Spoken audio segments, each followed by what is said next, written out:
Nous, on voudrait vous montrer ce qu'a déclaré Patrick Sanders, donc le chef d'état-major général de l'armée britannique, donc c'est pas n'importe qui a déclaré hier, il faut des mesures préparatoires pour permettre de placer nos sociétés sur le pied de guerre. Une telle action est non seulement souhaitable, mais essentielle. Et donc pour lui, il est temps d'entraîner et d'équiper une armée de citoyens. Est-ce que vous trouvez ça logique, colonel ? Il ajoute les pays de l'Europe de l'Est et du Nord qui ressentent la menace russe plus fortement, agissent déjà avec prudence et posent les bases d'une mobilisation nationale. Donc il dit en gros, dans le Nord et dans l'Est, ils sont prêts à la guerre. Nous, les Anglais, il faut que nos civils se mobilisent. Oui, alors il y a une petite musique, effectivement. On parlait de Pistorius, le ministre allemand. Il y a l'amiral Bauer, qui est le président des chefs d'état-major des armées des différents pays de l'OTAN. Qui en parlait également. Enfin, il y a cette idée qu'il faut, pour reprendre un thème à la mode, il faut se réarmer en Europe pour faire face à la Russie. Au passage, regardez, je vous rends le micro tout de suite, regardez aussi ce qu'a ajouté M. Sanders, le patron de l'armée anglaise. Nous devons être capables de combattre et de gagner des guerres terrestres. C'est le patron de l'armée anglaise. C'est pas un leader travailliste qui veut embêter la majorité et faire un coup d'éclat politique. C'est le patron de l'armée anglaise. Nous avons besoin d'une armée organisée. Donc ça change aussi quand même dans la culture des pays européens. Oui, il y a le cas particulier de l'armée britannique, qui est une forme d'armée effondrée, d'une certaine façon. C'est devenu une toute petite armée, armée complètement professionnelle, comme nous, mais c'est devenu il y a 150 000 hommes et femmes dans l'armée britannique actuellement. C'est très petit. C'est une armée qui a beaucoup souffert des engagements, des guerres de Tony Blair en Irak et en Afghanistan. C'est une armée qui a beaucoup souffert de certains engagements industriels, notamment auprès des Américains, et qui le payent très, très largement en termes de budget. Et donc c'est un peu une armée effondrée. Alors que les exemples qui montrent, dans les pays scandinaves, la Finlande, la Suède, ce sont par exemple des pays qui ont rétabli le service militaire et qui ont des armées, qui ont reconstitué des forces, on va dire des forces de masse. Et là, tout le débat particulier, je termine là-dessus, au Royaume-Uni, c'est alors ça touche à la question éventuellement du service militaire, qui n'est pas une tradition britannique du tout.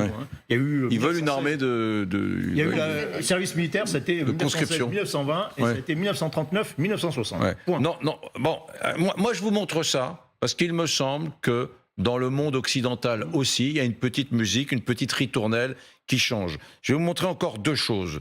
Le président du comité militaire de l'OTAN, l'amiral Rob Bauer, c'est pas un marionnettiste lui non plus, on est d'accord, c'est pas un intermittent du spectacle qui fait du cirque de rue dans la Creuse. Le comité dans la régie apprécieront, je pense.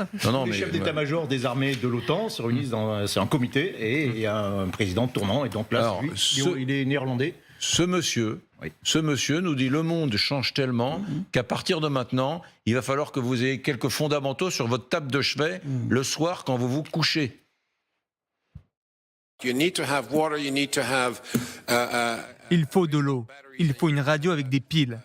Vous devez avoir une lampe de poche avec des piles pour vous assurer que vous pouvez survivre pendant les 36 premières heures. Des choses comme ça. Ce sont des choses simples, mais c'est là que tout commence. Il faut se rendre compte que tout n'est pas planifiable, que tout ne sera pas parfait dans les 20 prochaines années. Je ne dis pas que tout ira mal demain, mais nous devons nous rendre compte que la paix n'est pas acquise et que c'est pour cela que nous avons des plans.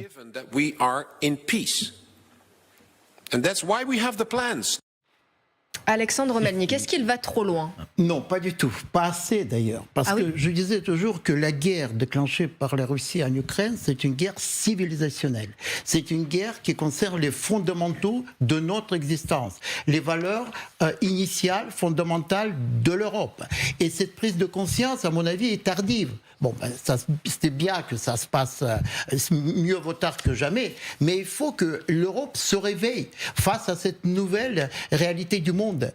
Parce qu'on s'est installé, on a dit ça plusieurs fois, dans un monde de bisounours, comme si la guerre était complètement exclue, non seulement de notre lexique, de notre vocabulaire, mais aussi, surtout, de notre vision du monde. Alors qu'on s'aperçoit aujourd'hui que la guerre est là.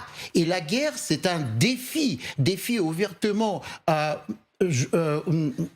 défi lancé par quelqu'un qui veut détruire l'Occident. C'est ça le but de Poutine. Donc cette prise de conscience est tout à fait nécessaire, je dirais presque salutaire, tout simplement parce que si on ne comprend pas que la guerre aujourd'hui, ça fait partie de notre quotidien et ça risque aussi d'impacter notre avenir, et s'il faut changer de paradigme, de logiciel mental de notre existence, il faut se préparer au pire pour essayer de bâtir le mieux. Parce qu'il ne faut pas être fataliste, il ne faut pas dire que la guerre est inévitable, mais en même temps, il faut parer à toutes les opportunités et à toutes les options qui s'ouvrent aujourd'hui. Alors il y en a, ça a été dit d'ailleurs par les Allemands, les Anglais, il y en a qui réfléchissent au sujet depuis longtemps et qui sont dedans, c'est les Polonais bien évidemment, à cause de la proximité, et les Baltes, regardez.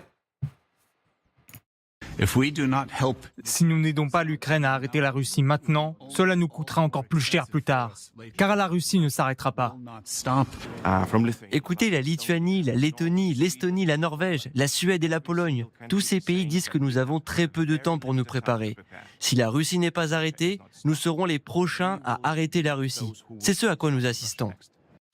Lucas Mangès, je ne sais pas s'il faut être catastrophiste, mais moi, les gens que je connais autour de moi, qui ne regardent pas LCI, sont à 1000 lieues de ça. Les gens disent la guerre est circonscrite à une zone géographique, l'Ukraine, ça pète un peu du côté de Gaza en Israël, et puis revêtons nos préjugés, ils nous tiennent chaud, comme disait Maurice Barrès, le reste on s'en fout. Tout ça est très loin de nous. Et beaucoup, j'imagine, je crois savoir que beaucoup de Français sont dans cet état d'esprit. Oui, sauf que ceux qu'on vient d'entendre, les Baltes, ils disaient en février 2022, attention, les Russes vont rentrer en Ukraine. Et ceux qu'on a vus avant, les Anglais, les Allemands et les gens de l'OTAN, pensaient que ça n'arriverait jamais. Et tous ces militaires qu'on a vus là, européens, disaient non, faut pas paniquer, les Russes ne vont pas arriver tout de suite. Faut quand même se souvenir, parce qu'on a vu Pistorius, le ministre allemand des Affaires de la Défense, que le matin de l'invasion russe en Ukraine, le chef des services secrets allemands était à Kiev pour expliquer à Zelensky que ça n'allait pas se produire. Et c'est les Ukrainiens qui l'ont sorti du pays en lui disant on va vous sortir de ce pays avant que vous en preniez une. En gros, les Allemands n'y croyaient absolument pas. Ils pensaient que les Baltes étaient en train de fantasmer, que Poutine n'irait jamais. C'était toute la logique de Merkel qui avait été de dire les Russes n'iront pas. Ça a continué pendant des mois et des mois après Merkel. Et le chef des services secrets allemands, il a été sorti Manu Militari d'Ukraine. Aujourd'hui, il a fallu 2 ans pour que le reste des pays européens se mettent à écouter les Baltes et les Polonais. Ça ne veut pas dire, et vous avez raison Eric, que la guerre est pour demain. Ça veut juste dire, et ils ont raison, qu'il faut s'y préparer et qu'on ne sait pas quelle sera la réaction russe dans les mois qui viennent ou dans les années qui viennent. Il ne parle pas de demain, l'allemand il dit d'ici quelques années. Lucas, ce qui est intéressant aussi quand même, c'est de voir que la petite musique qu'on entend en France, de la part principalement du ministre des Armées, c'est pas la même que celle qu'on entend chez nos partenaires européens. C'est-à-dire qu'il n'y a pas cette implication de la société civile comme ils le font eux, en disant préparez-vous, enfin j'exagère à peine. Mais ça c'est très anglais. Ce que dit le ministre, en France il n'y a pas ça, au contraire. Il rappelle carrément le blitz, quoi. C'est-à-dire que le ministre anglais il est là pour préparer des radios et des lampes de poche. Il ressort des mais c'est totalement flippant, totalement angoissant qu'un des grands patrons de l'OTAN dise vous mettez maintenant une bouteille d'eau sur la table de chevet, un grand patron de l'OTAN. Mais Eric, il est temps déjà de s'en apercevoir qu'en Europe, il y a déjà la guerre. La guerre dure depuis 2 ans, la plus terrible guerre depuis la fin de la Deuxième Guerre mondiale, où il y avait des dizaines de milliers de personnes qui étaient tuées dans tous les pays européens. Donc cette guerre est là, et s'ils commencent à peut-être écouter les pays baltes, comme vous dites, mais il faut qu'ils ouvrent aussi, tous ces décideurs de l'Europe ancienne, qu'ils ouvrent les yeux et qu'ils deviennent moins aveugles de ce que se passe. Aujourd'hui, là où il faut tourner l'attention surtout, ce n'est pas tellement se réarmer par eux-mêmes, c'est d'aider l'Ukraine à écraser cet ogre russe qui est en train de tuer le pays. C'est là la solution. Il se trompe une fois de plus et on aura encore des problèmes par là. L'ogre russe, justement, Vladimir Poutine, en tout cas la justice russe, a encore frappé pour des opposants. Mais alors là, c'est pas un opposant qui veut la paix en Ukraine, non, c'est un opposant ultra-nationaliste extrême droite, Monsieur Girkin, qui a joué un rôle très important dans le Donbass, un rôle politique très important, qui est donc un va-t-en-guerre, qui dit en gros Poutine feignant, nul, stratège complètement zéro.